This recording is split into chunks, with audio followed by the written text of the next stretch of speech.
지난주 말씀을 잠깐 떠올리십시오. 이상 국가냐 이상한 국가냐. 이스라엘은 남들이 볼 때 이상한 국가입니다. 왕이 없습니다. 그러니까 왕실도 없습니다. 조직이나 군사나 상비군, 국가 예산 하나도 없습니다. 남들이 볼 때 이 나라가 설 수 있느냐? 이상한 나라인데 딱 한 가지, 하나님이 왕이십니다. 하나님이 지키십니다. 독특한 나라. 그런데 이런 나라가 자기의 독특함을 버리고 다른 나라들처럼 되고 싶어하는 순간 평범함을 지나 추락합니다. 이건 이스라엘만 아니라 성도들이 그렇습니다. 그러니 여러분, 세상에 아무리 잘난 것들, 우리에게 기대가 되는 것들이 있어도 하나님의 부르심을 따라 기뻐하며 걸어가시기를 축원합니다. 또아추를 기억하시죠? 또라이 하나 추가합니다. 이상하게 사는 것처럼 보여도 그가 하나님이 이끄시는 길 위에 있습니다. 우리가 다른 나라들, 다른 사람들처럼 살고 싶은 욕구는 그때나 지금이나 여전합니다. 이게 오늘날 내가 다른 사람처럼 되고 싶다. 이게 어떻게 오늘날 문화로 드러났냐면 소비 문화입니다. 물건을 소비하죠. 그러면서 내가 그렇게 되고 싶다라고 욕구가 발현되는 거죠. 소비한다. 고로 나는 존재한다. 데카르트의 생각한다. 나는 존재한다. 이 격언을 패러디해서 오늘날 사람들은 자기가 소비하면서 소유물을 가지면 자기가 그런 존재가 됐다고 생각하는 생각을 가져요. 람보르기니 자동차를 사면 나는 그런 사람, 68평 아파트 사면 나는 그런 사람이 됐다. 고급 가방을 사면 나는 그런 사람 됐다. 여기에는 어떤 의식이 깔려 있냐면 내가 저 사람이 갖고 있는 저 물건을 사면 나도 저 사람처럼 된다. 소비 문화가 갖고 있는 은근히 우리 안에 집어넣는 유혹이자 생각의 방식입니다. 그래서 화장품도 예전에 이런 광고가 있었어요. 먹지 말고 양보하세요. 라크베로와 상의하세요. 그래서 내가 저 화장품을 쓰면 내가 누구처럼 된다? 저 연예인처럼 된다. 근데 안 되죠. 백날 해봐도. 속은 거예요. 다만 되고 싶다. 나는 저 사람처럼 되고 싶다는 욕구가 그렇게 표현이 되는 겁니다. 여러분, 그러니까 소비 문화는 관건이 뭐냐면 내가 주체죠. 필요하다. 뭐가 되고 싶다. 하고 싶다. 내가 주체죠. 이게 나에게 필요 없다. 이거 나 쓸모없다. 이거 누구를 판단으로? 나를 판단으로. 그래서 이게 나한테 낭비인지 이득인지, 이게 합리적인지 비합리적인지 누가 결정하죠? 내가 주체가 되는 거. 이게 소비 문화가 갖고 있는 관건. 오늘 설교 제목은 거북한 소비냐 거룩한 낭비냐. 다윗의 소원으로 솔로몬이 성전을 건축하는데 이 성전 건축이 과연 거북한 소비, 쓸모없는 거냐, 너무나 낭비, 그러니까 낭비냐 아니면 이게 합당하냐. 우리가 어떤 일, 세상 일이든 교회 일이든 간에 어떤 일을 하면서 이 일이 낭비냐 합리적이냐 따지는 기준이 나라는 거죠. 그래서 만약 그 일이 불편하고 나에게 안 맞으면 사람들은 거북하게 여겨요. 근데 그 일이 내 마음에 맞으면 이게 낭비라도 할까요, 안 할까요? 하죠. 나에게 맞으면 해요. 왜? 내 마음에 드는 거니까. 솔로몬 성전이 어떨까요? 여러분, 솔로몬 성전은 우리가 오늘 말씀을 살펴보기 전에 초견으로 그 성전의 조감도를 한번 미리 봐봐요. 어떤지. 이렇게 생겼습니다. 추정한 모양인데 중요한 건 내부만 볼까요? 금으로 되어 있습니다. 물론 벽 자체가 금은 이렇게 안에 재질이 금은 아닙니다. 금으로 발랐죠. 근데 바른 정도가 그냥 조금 발라놓고 만 게 아니라 거기에 들어간 금이 어마어마해요. 요런계상 6장 21절 22절을 보면 내 성소, 그 지성소 안에 정금으로 입히고 내 소를 금으로 입히고 온 성전을 금으로 입혔다. 그래서 그 안에 입힌 금의 양을 역대기 기자가 계산을 해놨어. 순금 600달란트예요. 한 달란트가 18만 데나리온이에요. 자, 성경에 다니니까 생소해서 제가 오늘날 돈으로 환산해 줄게요. 18만 데나리온이 한 달란트. 그럼 18만 곱하기 600달란트 하면 달란트가 나오겠죠. 한 데나리온이 노동자 하루가 버는 임금이에요. 최저 5만 원으로 잡죠. 5만 원으로 하루 임금을 잡았을 때 18만 일 동안 일해야 되는 게 600개. 그러면 복잡했어요. 결론적으로 얼마가 들어가냐면 5,400억. 그러니까 성전 안에 입힌 금의 돈이 오늘날로 5,400억이 들어간 거예요. 금을 이렇게 돈으로 따지면 몇 돈으로 했을 때 금 약 1,350만 돈. 지난주도 안 놀래고 이번 주도 안 놀래고 내가 이렇게 조사했는데 열심히. 그럼 오늘날 건물들 금으로 바른 건물이 있을까요, 없을까요? 있지. 봐봐요. 있어. 이런 금으로 바른 집들이. 그 다음 봐봐요. 이런 집들 보면 금으로 발라놨어. 그 다음 봐봐요. 변기도 금이요. 저기 앉으면 왠지 똥이 잘 나올 것 같지 않아요? 뭐 그 똥도 금으로 나올 것 같지 않아요? 심지어 금으로 예술품을 만들어서 변기. 그랬더니 도둑이 훔쳐가다가 잡혔어. 또 어떤 게 있어요? 그 다음 봐봐요. 금 욕조, 금 세면대. 여러분 질문. 과해요? 합당해요? 과하죠. 너무 과하죠. 근데 솔로몬 성전은 무려 5,400억을 들여서 금을 칠한 거예요. 기물들 빼고. 그럼 이게 과해요? 안 과해요? 여러분 만약에 오늘날 교회가 금싸라기 땅을 사가지고 거기다 엄청난 돈을 투자해서 교회를 짓는다. 사람들이 거북하다고 생각할까요? 합당하다고 생각할까요? 대부분 거북하다고 생각합니다. 그렇게까지 해야 되냐? 너무 과하다. 낭비다. 이상하게 교회 성도들도요. 교회가 뭔가 한다고 하면 당장 돈 계산이 빨라요. 그렇게까지 할 필요 있냐? 교회가 뭐 하는 곳인데 영혼 구원하고 선교하고 구제하고 사람 살리고 어려운 이들 돕고 이래야지. 교회가 굳이 그렇게까지 땅을 사가지고 건물을 짓고 재산 증식하는 거야. 이렇게 바라보는 이들이 있어요. 꼭 틀렸다고 말은 못해요. 그러나 그건 우리가 바라볼 때 내 입장에서 내 낭비냐 이득이냐 이렇게 판단할 수 있어요. 반문, 하나님도 그러실까요? 여러분 성경에도 이런 시선이 있었어요. 예수님 발 앞에 향유컵을 깨뜨려서 한 여인이, 그 향유가 300데나리온, 오늘날로 치면 최소 1,500만 원에서 2,000만 원. 여러분 그러면 낭비다. 그리고 제자들이 여인한테 막 뭐라 했어. 야 정신이 있냐 없냐, 그거 갖다가 팔아가지고 가난한 자들 도우면 오죽 좋냐, 그렇게 낭비하냐. 이렇게 제자들이 여인을 하나같이 묵살시켜버렸어요.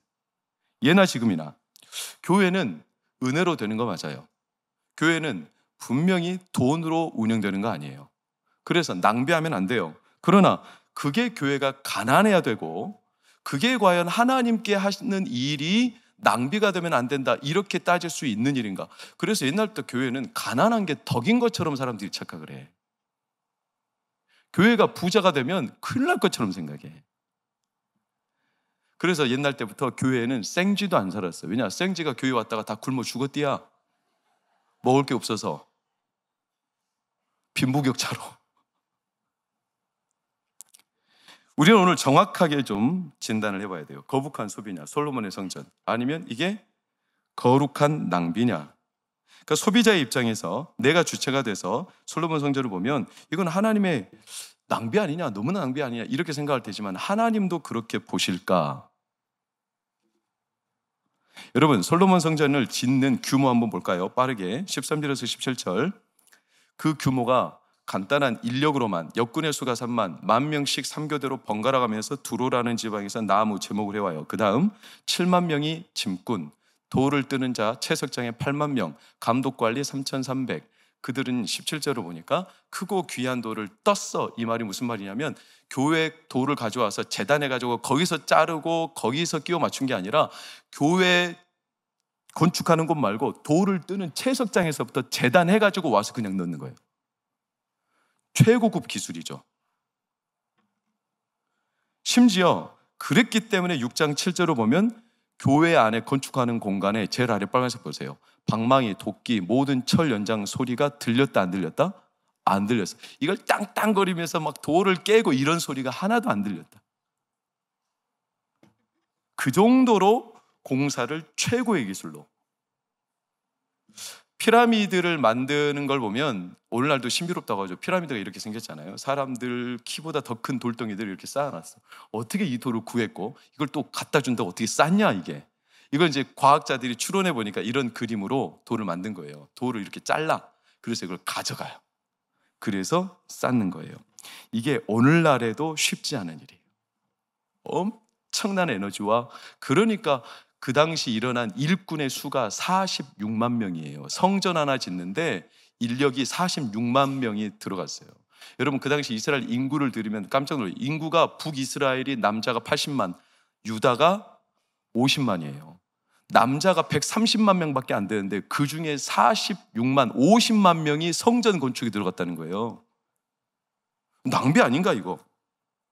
심지어 나무를 두로에서 가져온 이유가 뭐냐면 두로에는 백향목이 많아요. 그러니까 이스라엘은 백향목이 없죠. 이스라엘은 돌 무화과 나무를 주로 씁니다. 왜? 그게 가벼워요. 집 짓기 딱 좋아. 그리고 단단해요.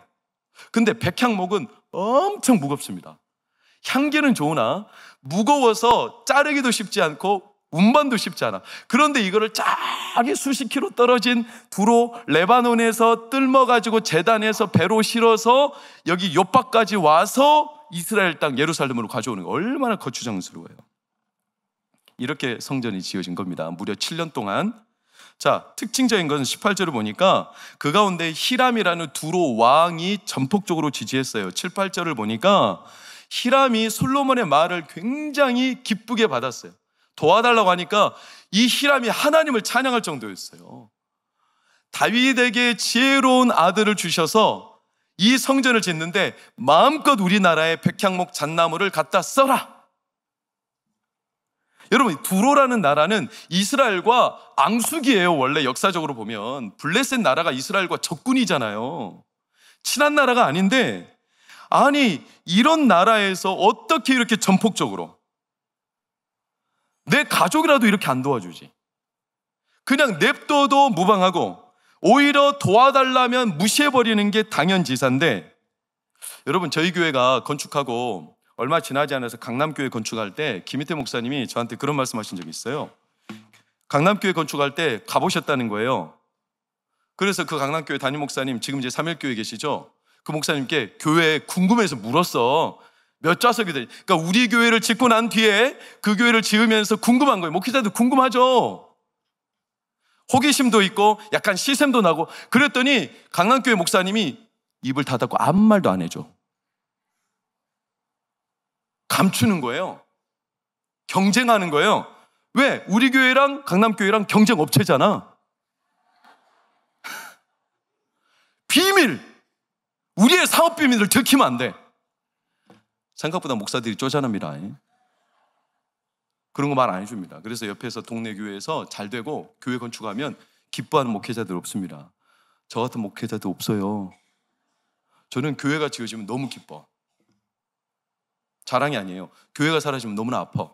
그래서 생명숲 교회가 저기 그 스타벅스 앞에 지어졌죠. 실로암 교회가 거기로 이전하면서 얼마나 마음이 막 그 올라갈 때마다 제 마음이 괜히 기쁜 거예요. 왜냐? 이 지역에 교회가 산다는 것은 이 지역이 산다는 거거든요. 그래서 제가 그 교회 몰라. 그 교회 목사님 한 번도 본 적도 없어. 실로암 교회 발 문턱을 넘은 적도 없어. 근데 너무나 제가 기쁜 나머지 그 교회가 거의 지었을 때 화분을 근사한 거 하나 보내드렸어요.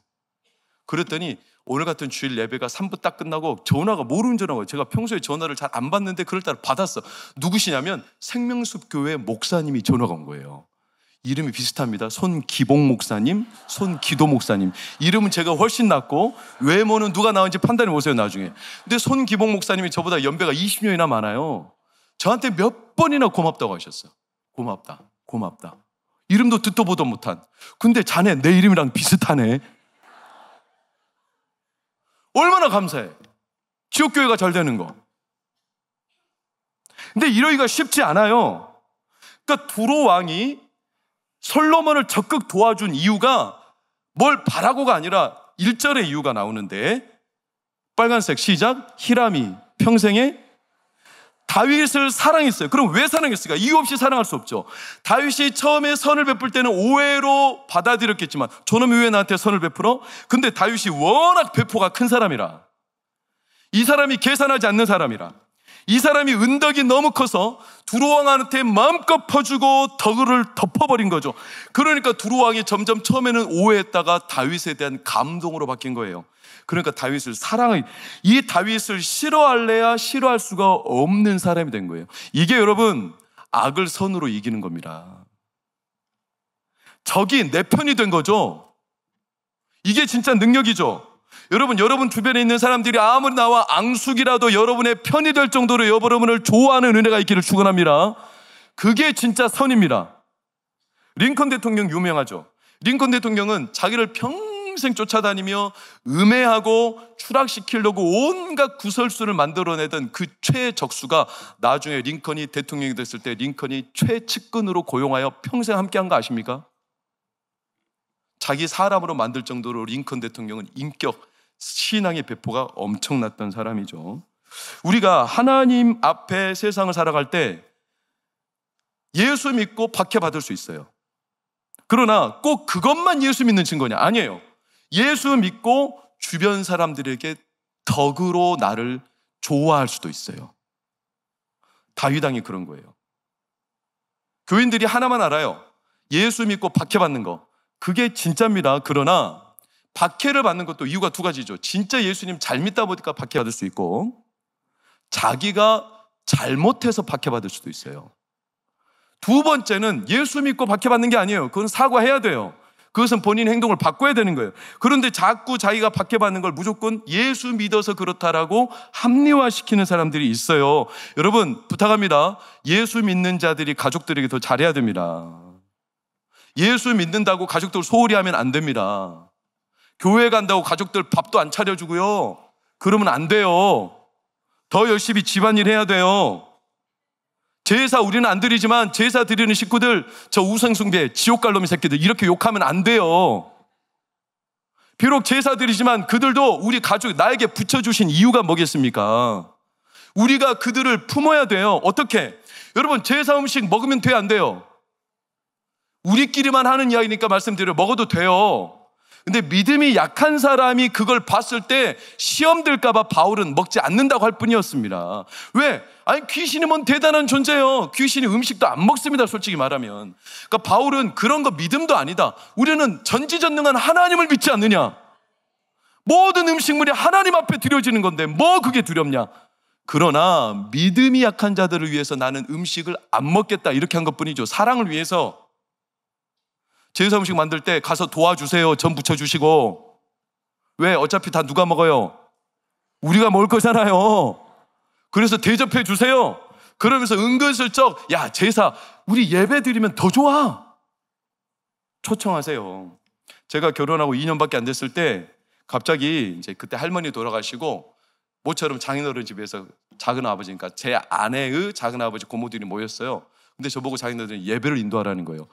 어색하기 짝이 없어. 그분들 예수님 한 명도 안 믿어.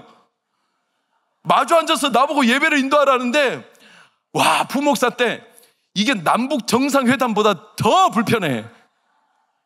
너무 힘들어. 그래도 예배를 드렸어요. 마음껏 축복해 줬어요. 그분들 뻘쭘하죠. 반응 하나도 없어요. 근데 놀라운 건 3년 지나서 아내의 할아버지가 돌아가셔서 목포에서 장례를 칠 때 저는 그냥 아무것도 안 해줘. 손주 사위니까. 그래서 신발 정리하고 있는데 언젠가 둘째 날 셋째 날인가 저보고 가족들 모아놓고 예배를 드리라는 거예요. 그래서 조카 사위가 손주 사위가 온 유족들 데리고 예배를 당당하게 드린 거 아닙니까? 장례를. 왜? 그들도 예배가 싫지 않은 거예요. 하나님의 이 신세계 이 덕 이걸로 덮어버린 거죠. 여러분 추석 욕먹지 말고 가족들 잘해 주셔야 돼요. 교회에 왔지만 가족들에게 더 잘해 주셔야 돼요. 김성문 집사님,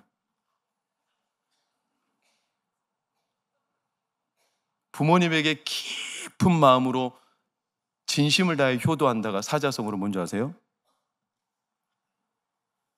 부모님에게 깊은 마음으로 진심을 다해 효도한다. 계좌 이체. 할렐루야.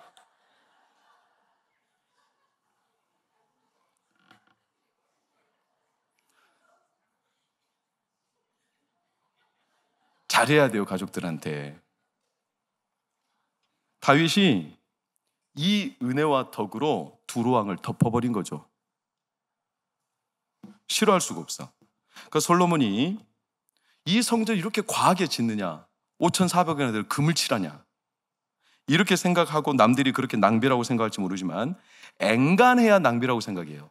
이거 과시하려고 그런 거 아니냐. 근데 그 정도가 아니에요. 솔로몬이 막상 성전을 지으려고 들여다보니까 이게 앵간한 수준이 아닙니다. 다윗이 준비한 거 보세요. 성전을 위해서. 역대상 22장 14절 16절, 금 10만 달란트, 은 100만 달란트, 녹과 철을 그 무게를 닿을 수 없을 만큼 심히 많이 준비, 제목과 돌을 준비. 금만 가지고 따져볼까요? 금 10만 달란트면 아까 말했죠. 한 달란트가 18만 데나리온. 그러니까 10만 달란트 곱하기 18만 데나리온 하면 오늘날로 얼마를 다윗이 모았냐면 900조를 모은 거예요. 성전 하나 짓겠다고. 이게 앵간해야 과시하려고. 이게 좀 낭비라고 욕먹지, 이거는 진짜 미친 짓이죠. 그러니까 다윗을 볼 때 솔로몬이 이게 뭐냐면 다윗의 헌신처럼 보이지만 다윗이 한 게 아니에요. 다윗이 아무리 죽자 살자 해봤자 900조, 이건 하나님이 부어버리신 거죠. 그 말즉슨 하나님이 기뻐하셨다는 거죠. 남들은 낭비라고 여기지만 이걸 무시하고 부정하고 이것을 현란하게 비판할지 모르지만 솔로몬이 아무리 들여다봐도 이건 다윗의 진심, 그 소원을 하나님이 받으셨고 하나님이 얼마나 기뻤든지 네가 그 마음이 있냐? 내가 너에게 덕을 부어버린다 하고 900조를 부어버리신 거죠. 이걸 누가 낭비라고 말할 수 있어요? 그러니까 두루왕이 역대하 2장 12절을 보면 인정한 겁니다. 여호와를 송축하라. 이건 하나님이 행하신 일이다. 다윗 왕의 소원을 하나님이 받으셨고 그의 아들을 세우사 하나님이 그 일을 행하시는 거다. 이게 진짜 되는구나. 성전을 짓는다는데 이방 왕이 성전 지어주기를 기다리고 있어요. 자기 적국의 성전이 지어지는 걸 이방 나라에서 지어달라고 기뻐하고 있어요. 내가 나무 대줄 테니까, 내가 제목 대줄 테니까 지어라, 지어라. 왜? 사랑하는 여러분, 저는 우리 동관교회가 이 동작구 상도동에 지역사회에서 칭찬받는 교회 되기를 축원합니다. 사람들이 동관교회가 있어서 너무 좋다, 더 커져라, 동관교회 성도들이 있어서 우리가 잘 된다, 이런 소리가 들리기를 축원합니다. 그래야 되는데 동관교회 때문에 가게들이 망하면 되겠어요? 안 되죠. 식당 앞에 동관교회 교회는 출입 금지, 그럼 되겠어요? 실제로 예전에 그런 일이, 봐봐요. 교회 다니는 사람 당분간 안 받습니다. 이런 일이 있으면 되겠습니까? 얼마나 부끄러운 일입니까? 제가 이 말씀을 묵상하는데 월요일부터 유튜브에 알고리즘으로 어떤 영상이 날라왔어요. 2년 전의 영상이에요. 그것도 미국에 있는 경찰이 자기들이 어떤 바디캠으로, 이게 은밀한 영상이에요. 자기들 경찰들 네트워크에서만 보는 거. 근데 이게 2년, 지금 막 일파만파 퍼지고 있어. 무슨 영상이냐? 한국인이 조지아주에선가 음료 하나 사놓고 이 음료가 너무 쓰다고 매장에 가서 던져버리고, 그리고 저만한테 너 마셔보라고 난리를 친 영상이에요. 기사가 떴잖아요. 난리예요. 그래서 경찰이 이거 음료 하나 가지고 이렇게 난리 칠 사건이냐? 나 65세다. 감히 나한테 이렇게 무례하게 행해? 나 교회 목사다. 부끄러워 죽겠어 아주. 그래가지고 그 동네 그 교회 다니는 성도들이 얼굴 두고 다니겠습니까? 여러분, 손해 좀 보면 어때요? 우리가 좀 낭비 좀 하면 어때요? 동관교회가 이 지역에 있음으로 인해서 그렇게까지 할 필요 있냐? 아니요. 그렇게 낭비할지라도 우리 때문에 지역사회가 발전하고 사람들이 하나님께 영광 돌리고, 저는 우리 교회가 얼마나 좋은지 몰라. 여러분 1층 로뎀 가보셨죠? 그 통로가 동네 통로요. 사람들이 길로 안 다녀요. 멀쩡히 길이 나 있잖아요. 길로 안 다니고 다 통로로 다녀. 기나고동이나 전부 통로로 다녀. 지들 길이요. 근데 우리 안 막아요. 마음껏 다니라는 거예요. 화장실, 1층 화장실, 우리 상도동에 공중 화장실이요. 다 와. 그거 가지고 뭐라 하지 마세요. 괜히 와가지고 오줌 흘리고 똥 흘려놓고 더러워, 오지마, 이렇게 하지 마세요. 우리 덕이죠, 덕. 얼마나 감사한 일입니까? 우리 로뎀이 공중 쉼터죠. 다 와서 쉬어. 여러분 인근의 교회 가보세요. 교회 1층 문 걸어 잠궈놓고 출입 금지하는 교회 얼마나 많은 줄 아십니까? 못 들어오게 해요. 기도한다고 하는데도 못 들어오게 해요. 교회가 만민이 기도하는 집인데 기도를 못하게 하면 교회 일주일 내내 먼지만 쌓이고 뭐 할 거예요, 교회가? 물건 훔쳐간대. 훔쳐가면 좀 어때? 그런다고 교회 안 망해요. 교회가 좀 낭비가 되면 어때? 낭비가 되면 하나님은 더 큰 덕으로 덮어주십니다. 왜? 그래야 세상을 덮어버리니까. 교회 보고 쪼잔하게 세상에 빌부터 살라고 하지 않으세요. 지혜로워야 되죠. 분명히 악을 분별해야 되겠죠. 그러나 하나님은 다윗에게 덕을 베풀어 주셨어요. 그러니까 두로왕 히람이 그 다윗에게 감화받은 거예요. 이렇게 큰 덕, 이렇게 큰 은혜 잘 것 같다 쓰라는 거예요. 저는 2주 전에 오후 예배 때 선언했어요. 우리 교회 이제 올해 말부터 설계 들어갑니다. 그리고 내년부터 이 앞에 교육관 짓습니다. 한 1년, 2년 건축할 겁니다. 저는 이 마음을 일찍이 주셨습니다. 제가 기도했습니다. 그런데 제가 이 일을 시작하면 성도들이 부담됩니다. 짐이 될 겁니다. 하나님, 이 일을 제가 시작하지 말고 장로님들과 성도들 안에 먼저 그 마음이 일어나게 해주세요. 제가 이 기도를 3개월 했습니다. 어느 날 우리 장로님들 안에서 그 마음이 일어났어요. 제가 기뻐하며 아멘 했어요. 하나님이 일을 시작하셨다. 하나님께서 이 지역사회 영혼들을 살피기 위해 이제 준비하신다. 하나님이 덕으로 덮으실 거다. 이런 교회의 건축과 교회의 어떤 일들을 사람들은 낭비다. 굳이 건물 필요하냐? 이렇게 따지는 이들이 덜어 있어요. 여러분, 그러지 마세요. 질문할게요. 여러분 자녀들이 집 있으면 좋아요? 없으면 좋아요? 하나님의 집은 있으면 좋아요? 없으면 좋아요? 있으면 좋죠. 똑같은 거예요. 하나님 영이신데 뭔 건물이 필요하냐? 아니요, 우리는 건물 필요 없어. 하나님 영이시니까. 그러나 다음 세대와 이 지역사회 영혼들을 위해서는 하나님이 세우셔야 해요. 하나님이 세우실 거예요. 하나님이 하시니까 하나님이 채우실 거예요. 낭비라고요? 하나님은요, 낭비라고 느껴지지 않을 만큼 다윗에게 900조라는 어마어마한 금액을 보여주신 거 보면 하나님이 기쁘신 거예요. 하나님이 하실 거예요. 저는 기대가 돼요. 이미 건물에 대한 그림을 하나님이 많이 보여주고 계세요. 이름을 어떻게 지을까? 막 기대가 돼. DK 센터? 동작구 키스톤? DK. 드림 키퍼스? DK. 다이나믹 키즈? 온갖 막 기대에 차서 아침에 눈 뜨면 저녁에 눈 감으면 하나님이 이 지역사회를 돌볼 하나님의 은혜를 막 주시고자 하는 마음이 느껴져요. 여러분의 이런 기쁨이 임하기를 예수의 이름으로 축원합니다. 낭비라고요? 아니에요. 솔로몬이 이걸 본 거예요. 자기가 바라볼 때 다윗은 이게 진심이었어. 돈이 있어서 되는 문제가 아니에요. 돈 좀 모았다고 되는 문제가 아니라 다윗의 진심이 얼마나 대단했던지 하나님이 막 부어주신 거예요. 그러니까 솔로몬이 확신이 든 거죠. 뭐가? 하나님이 기뻐하시는구나. 그래서 성전을 이렇게 과하게 지은 거예요. 왜냐? 하나님이 응답하신 이 다윗의 소원에 솔로몬이 이건 낭비가 아니야. 하나님이 기뻐하시는 거다. 하나님이 인정하신다. 이 비전에 솔로몬이 사로잡힌 겁니다. 여러분 아시다시피 향유옥합을 부은 여인한테 예수님은 야, 나한테 그런 거 필요 없어. 뭐 한다고 낭비하냐? 그거 갖다가 가난한 자들 나누 이렇게 말씀 안 하셨어요. 예수님은 그 여인 영원히 기억하리라. 어차피 우리 인생은 어디론가 소비됩니다. 시간, 에너지, 물질, 체력, 우리 생명 하루하루 다 소비되고 있습니다. 그렇죠? 그래요, 안 그래요? 다 소비됩니다. 중요한 건 낭비냐 이득이냐, 누구 입장에서 볼 거냐.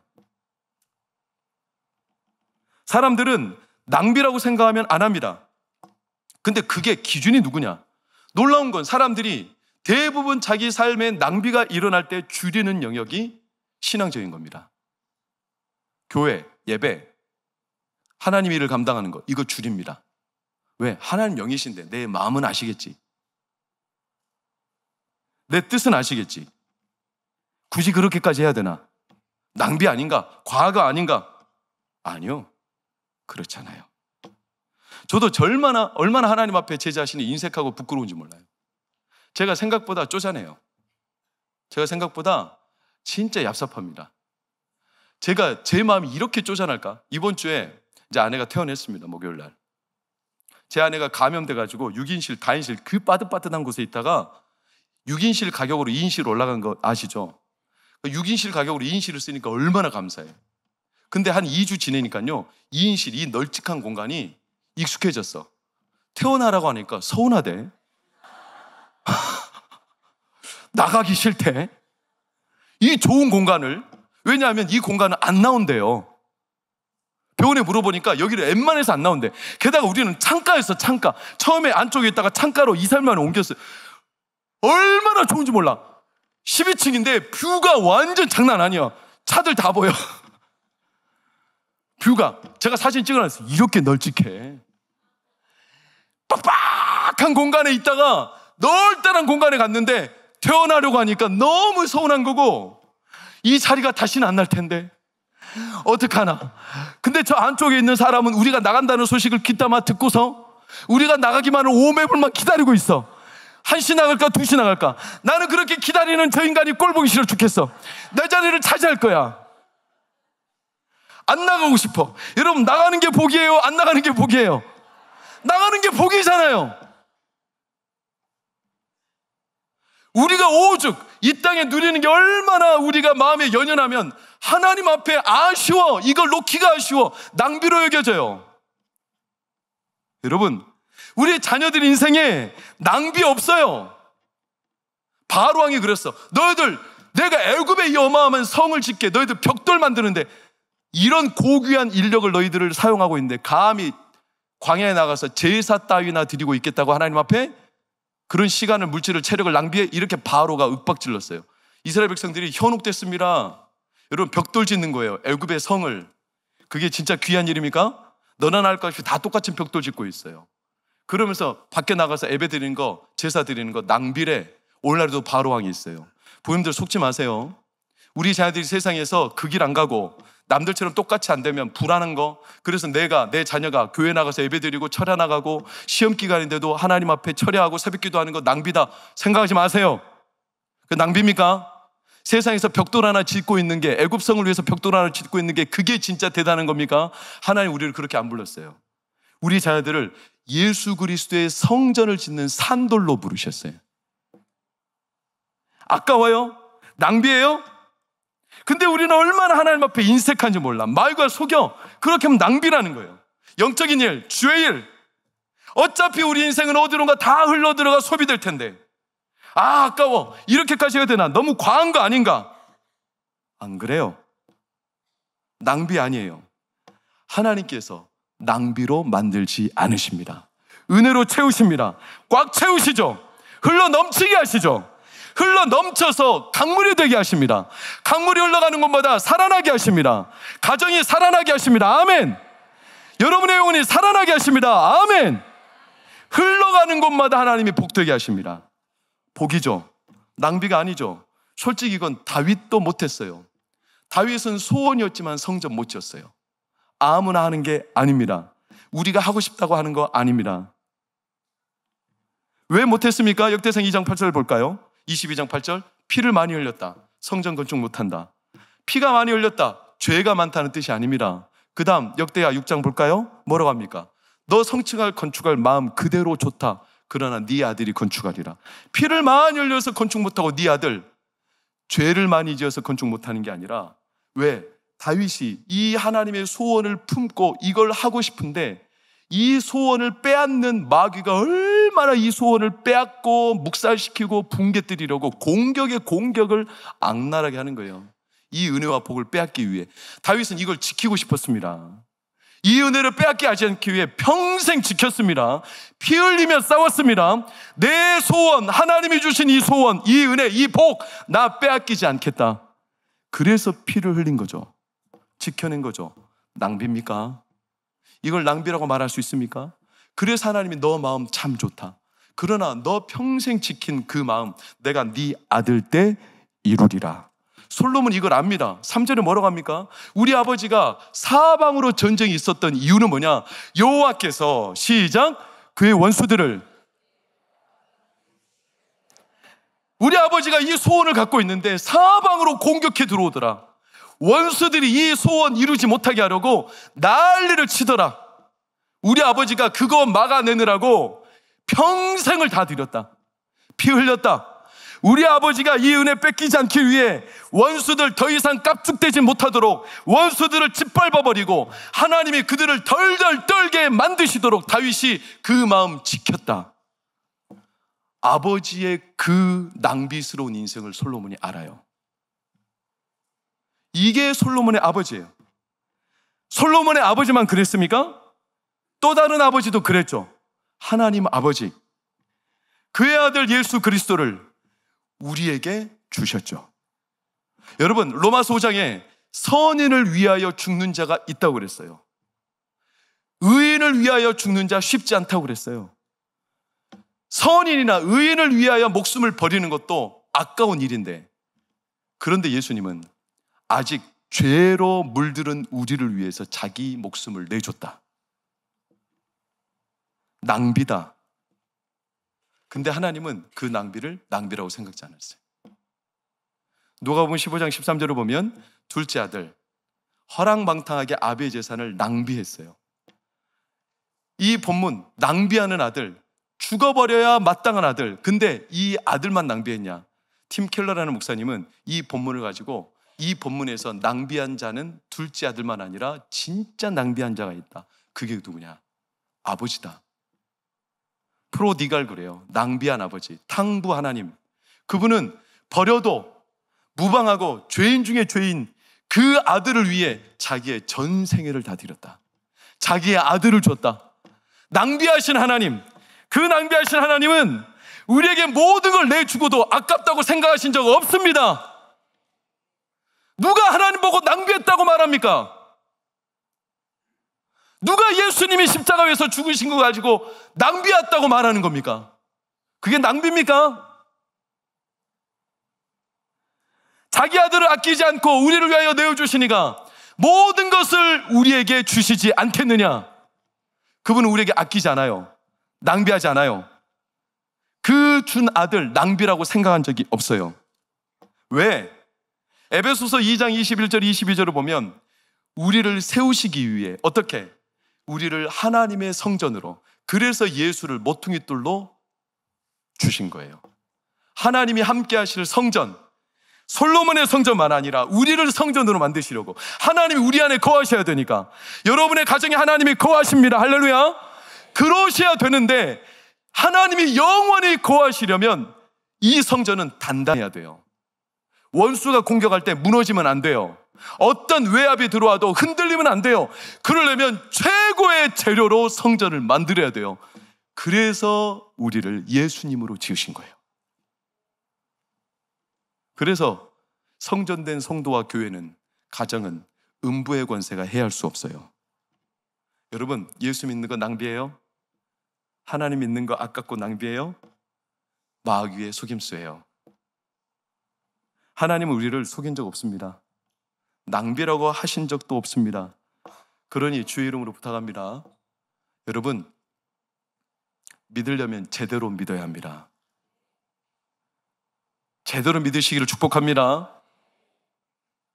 헌신하려면 제대로 헌신하시기를 축원합니다. 아까워하고 낭비라고 어정쩡하니 계산하고 어차피 죄송하지만 내가 안 해도 하나님은 누군가를 통해서 하십니다. 하나님은 이 시대 지옥과 다음 세대 영혼들을 살피고 아우를 교회를 찾고 계세요. 어정쩡하니 흉내만 내는 사람들 말고 진짜 다윗처럼 하나님 앞에 소원을 가지고, 요셉이 창고를 열었죠. 온 지역과 사람들을 살리기 위해. 아까워하지 않았어요. 그러나 그 창고는 텅텅 빈 적이 없어요. 왜?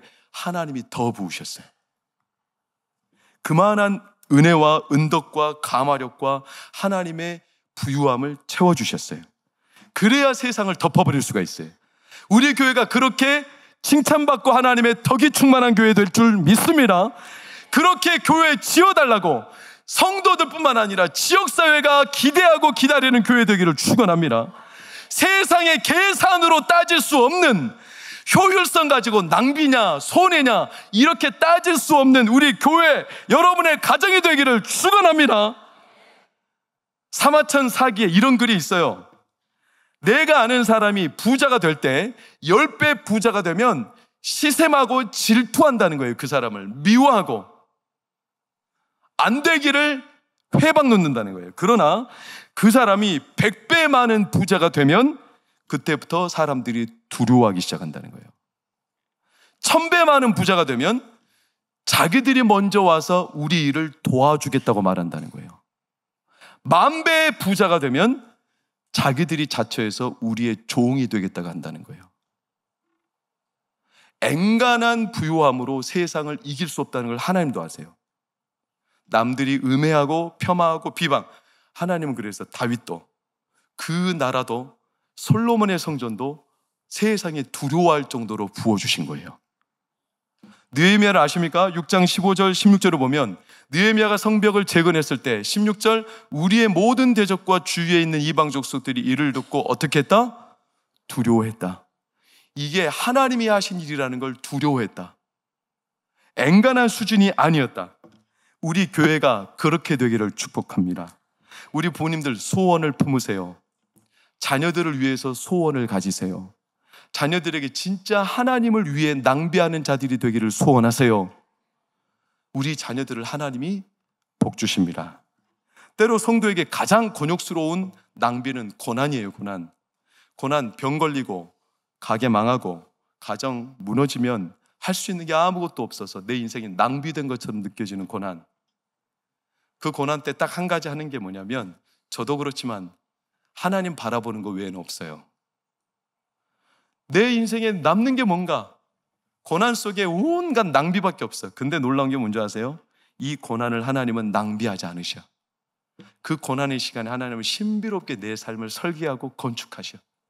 하나님의 방법으로. 그래서 욥이 그런 거예요. 내가 정금같이 나오리라. 고난당하고 어려운 성도들, 지금 내 삶이 풀리지 않은 것처럼 보여도 하나님께 고난은 낭비가 없어요. 반드시 복되게 하십니다. 저는 그래서 기대합니다. 저는 그래서 확신합니다. 저는 그래서 마음에 기쁨이 있습니다.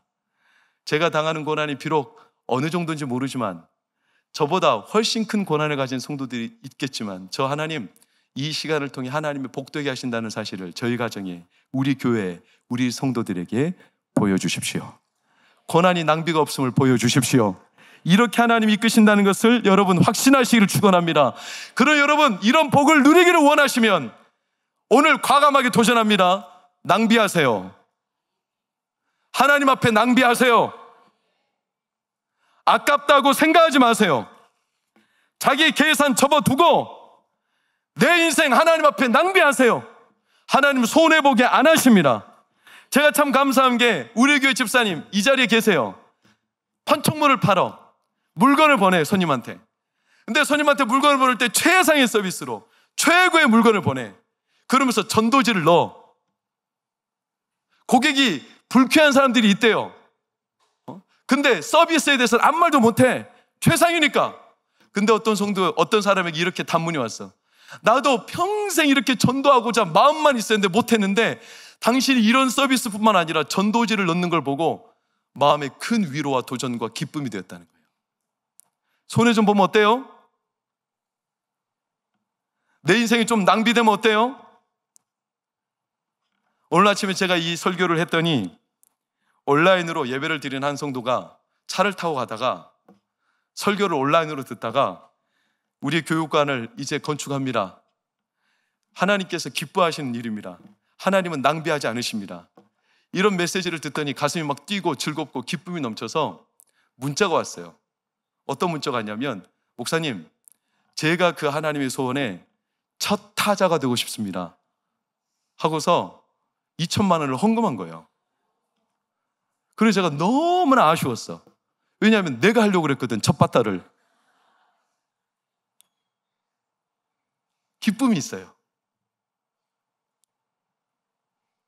이 기쁨이 전염되기를 축복해요.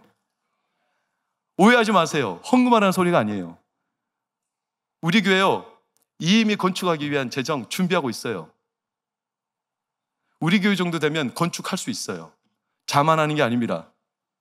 제가 요청드리는 것은 하나님의 소원과 아버지의 기쁨에 동참하십시오.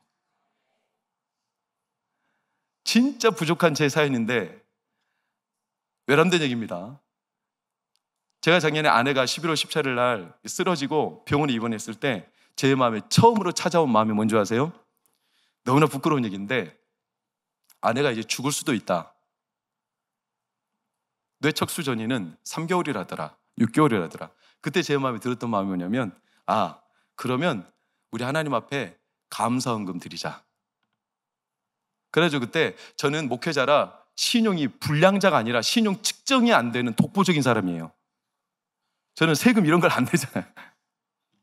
그러니까 제가 빌릴 수 있는 돈은 대출이 안 돼. 저는 그냥 신용카드 이런 걸로 대출해요. 제가 그때 돈이 없으니까 제가 카드로 대출할 수 있는 돈이 1,000만 원이었어요. 감사헌금 드리자. 그래서 1,000만 원을 헌금을 했어요. 너무 기뻤어요. 우리가 할 수 있는 거다, 살아있을 때. 그랬더니 놀라운 게 뭔지 아세요? 그 다음 주에 진짜 말도 안 되게 지방에 있는 한 분이 제 통장에 1,000만 원을 넣어놓으신 거예요. 제가 소름이 끼쳤어요. 그래서 어떻게 했냐면 그 1,000만 원을 또 헌금해버려서 이건 하나님 주신 거야. 그랬더니 그 다음 주에 2,000만 원이 안 들어왔어요. 반전이죠? 안 들어왔어요. 근데 제 마음에 이런 소원이 일어났어요. 하나님께 1억도 헌금하면 너무 기쁘겠다. 사랑하는 여러분, 하나님의 소원이 여러분을 감싸기를 축원합니다. 마지막 이야기만 드립니다. 이 세상에 하늘을 다스리는 독수리가 있죠. 독수리가 하늘의 제왕이죠. 독수리를 유일하게 공격하는 새가 있대요. 제가 이혜진 목사님 설교를 듣다가 너무 감동받아서 소개하는 겁니다. 독수리를 유일하게 공격하는 새가 뭔지 아세요? 그 이름도 불쾌한 까마귀입니다. 까마귀가 독수리를 공격해요. 유일하게. 미국의 새 전문 기자가 YTN 뉴스에 떴어요. 희귀한 사진 찍어줘 봐봐요. 독수리 등에 까마귀가 올라탔어요. 진짜 사진이거든요. 그래서 독수리 등에 까마귀 타서 편하게 가. 얌체같이. 그래놓고 독수리 머리를 막 쫙. 독수리가 어떻게 대처할까요? 이 악을, 이 대적을 대처하는 방법이 다양하겠죠. 싸울 수도 있겠죠. 근데 독수리가 대처하는 방법은 영상으로 한번 봐봐요. 이거 누가 애니메이션으로 만든 것 같아. 여기 까마귀가 독수리를 공격합니다. 독수리 등에 앉아서 목을 쪼고 있습니다. 그러나 독수리는 등이 아파도 까마귀와 싸우지를 않습니다. 그냥 내버려두고 날개를 펴고 높이 날아오를 뿐입니다. 가능한 높이 날아오릅니다. 독수리가 높게 날수록 까마귀는 숨쉬기가 어려워집니다. 까마귀는 숨을 쉴 산소가 부족해져서 숨쉬기가 어려워지자 결국 나가 떨어지게 됩니다. 독수리는 아무 일 없었던 것처럼 목표를 향해 유유히 날아갑니다. 할렐루야! 왜 성경에서 성도를 독수리로 묘사할까? 대적을 물리치는 방법은 다양한데 대적하고 휘말려서 싸우는 방법도 있지만 우리는 대적의 원수 앞에 휘말릴 필요 없고 하나님이 우리를 이기게 하실 때, 교회를 승리하게 하실 때, 성도를 세상에서 승리하게 하실 때 높이 오르게 하십니다. 하나님의 수준으로 오르게 하십니다. 그래서 대적이 숨 쉴 수가 없게 하나님의 어마어마한 은혜로 덕으로 덮어 주십니다. 이 은혜가 동방교회 임하기를 축원합니다.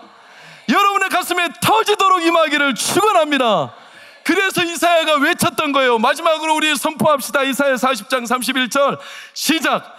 오직 여호와를 앙망하는 자는 새 힘을 얻으리니 독수리가 날개치며 올라감 같을 것이요 다른 박질하여도 곤비하지 아니하겠고 걸어가도 피곤하지 아니하리로다. 할렐루야! 우리의 동방교회와 여러분의 가정과 여러분의 여생이 독수리처럼 더 높이 하나님의 수준까지 오르기를 축복합니다. 그리할 때 하나님의 은혜가 우리를 덮어서 세상이 덜덜 떨게 할 정도로 하나님의 영광을 우리 가정 자자손손에 임하게 하시기를 예수님의 이름으로 축복합니다. 기도하겠습니다. 우리의 삶에 하나님의 영광이 임하기를 고대합니다. 마귀가 우리를 공격하며 머리를 쪼아대도 우리는 결코 그 원수 앞에 빌붙거나 낮아빠지지 않고 오히려 더 은혜롭게 창공을 향해 올라갑니다. 우리를 올라가게 하신 하나님을 찬양합니다. 독수리쳐 날개 올라갈 때 하나님 우리 간에 모든 이 물질들이 다 떨어져 버리고 하나님의 영광으로 덮어주시며 세상이 벌벌 떨 정도로 하나님의 은혜로 우리를 새롭게 하여 주시옵소서. 아깝다 생각하며 낭비라 생각하며 하나님의 은혜를 우리가 계산질하는 것이 아니라 우리가 아무리 낭비를 해도 하나님이 더 큰 은혜로 채워버리심을 알고 경험하는 우리 성도들 될 수 있도록 마음 다해 축복하여 주시옵소서. 그래서 우리 어른들이 복받게 하시고 자녀들이 복되게 하시며 후손들이 이 땅에 하나님의 영광을 나타내는 주의 백성들로 구름대처럼 일어나는 우리의 동광교회, 우리의 동광의 가정들, 우리의 동광교회 남녀노소 어른들 자녀들이 될 수 있도록 축복하여 주시옵소서. 이제는 우리 주 예수 그리스도의 은혜와 하나님의 크신 사랑과 성령의 감화감도 교통위로 평안 인도하심이 오늘 하나님의 기쁨, 그 소원, 그 가슴 뜨거운 하나님의 감격을 가슴에 품고 우리가 아깝다 낭비라 생각하지 않고 오히려 하나님의 즐거움에 기쁨에 동참하며 그 기쁨을 소원으로 간직하여 하나님의 영광스러운 은혜를 맛보기를 소망하는 우리 모든 성도들, 그들의 가정, 자녀들의 미래 가운데 영원히 함께 하시기를 간절히 축원하옵나이다. 아멘.